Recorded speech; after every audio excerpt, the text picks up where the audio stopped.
ասուլիսի մեջ իհարկե հետաքրքիր հատված կար, երբ Ալիևը սկսեց խոսել Միացյալ Նահանգների կոնգրեսի կողմից ընդունված այդ 907-րդ ուղղման մասին, որը ընդունվել էր 1992 թվականին եւ որի հիմնական պատճառներից մեկը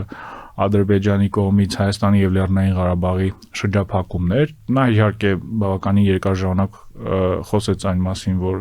անարդար որոշում էր, հայկական լոբիներ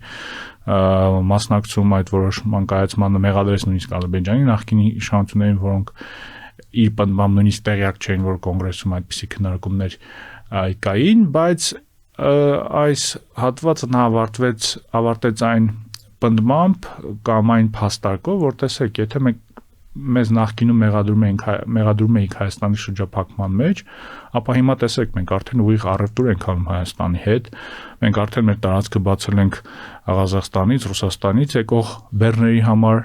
եւ հենց այս հայտարարությունը թույլ է տալիս հասկանալ, թե ինչու ընդհանրապես Ադրբեջանը գնաց այդ քայլին, որովհետեւ շատ անսպասելի որոշում էր Ադրբեջանի կողմից։ Ես կարծում եմ, որ Ադրբեջանը ինչպես միշտ բավականին լավ հաշվարկված որոշում է կայացրել, այսինքն ինչ որ փոքր սիմվոլիկ քայլ անելով փորձում է ավելի մեծ զիջում ստանալ կամ ավելի մեծ արդյունք ստանալ հենց ամերիկյան կողմից